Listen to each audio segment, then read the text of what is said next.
Hi guys, അപ്പോൾ ഇന്ന് നമ്മൾ ഉണ്ടാക്കാൻ പോകുന്നത് ഒരു കസ്റ്റാർഡ് ഫ്രൂട്ട് സലാഡാണ്.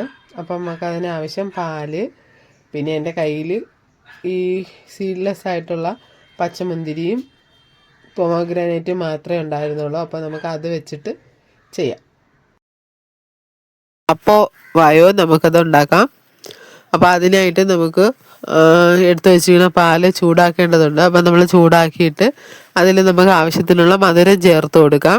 ഞാനിവിടെ ഒരു 5 ടേബിൾ സ്പൂൺ ഷുഗർ ചേർക്കുന്നുണ്ട് കേട്ടോ. മധുരം നമുക്ക് ഓരോരുത്തരുടെയും ഇഷ്ടത്തിനനുസരിച്ച് ചേർക്കാം. ഞാനിപ്പോൾ ഇവിടെ 5 ടേബിൾ സ്പൂൺ ചേർത്തിട്ടുണ്ട്. നിങ്ങൾക്ക് നിങ്ങളെ ഇഷ്ടത്തിന് ചേർക്കാം. ഫ്രൂട്ട് സലാഡ് എന്ന് പറയുമ്പോൾ മധുരം വേണമല്ലോ, അപ്പോൾ അത് കണക്കാക്കി ചേർക്കണം.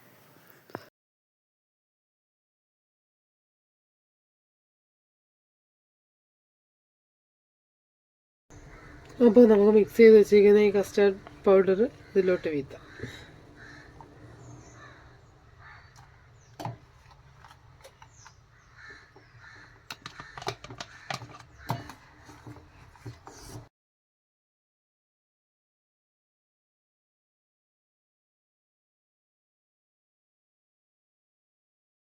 അപ്പോൾ കസ്റ്റാർഡ് പൗഡർ ചേർത്തതിന് ശേഷം നല്ലതുപോലെ കുറുക്കിയെടുക്കുക. അത് പെട്ടെന്ന് തന്നെ കുറുകി വരും.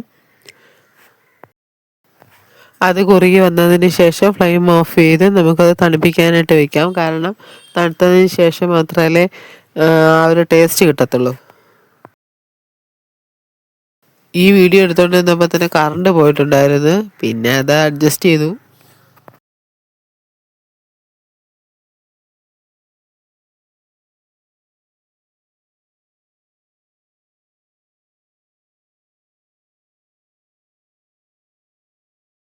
അപ്പോൾ നമുക്ക് മിക്സ് എല്ലാം കൂടെ തയ്യാറാക്കാം.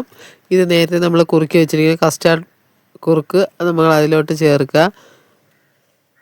അതിനോടൊപ്പം നേരത്തെ നമ്മൾ കഴുകി വൃത്തിയാക്കി വെച്ചിരിക്കുന്ന മുന്തിരി ഉണ്ടല്ലോ, പച്ചമുന്തിരി ചേർത്ത് കൊടുക്കാം.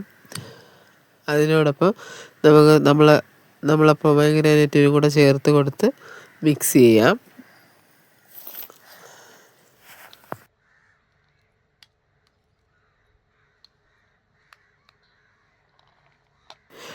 മാതളം കുറച്ചുകൂടി ചേർത്ത് കൊടുക്കുന്നുണ്ട് കേട്ടോ.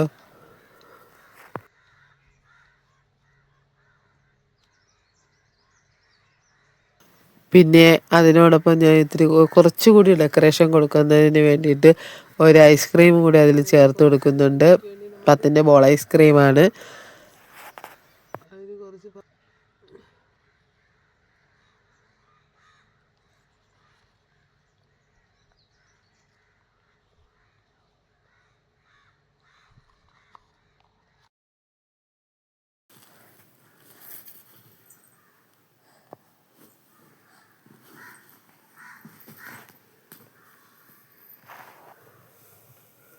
അപ്പോൾ വായോ നമുക്കെല്ലാവർക്കും കൂടി ഇത് കഴിക്കാം. അപ്പോൾ ഇതാണ് നമ്മുടെ custard fruit salad with ice cream.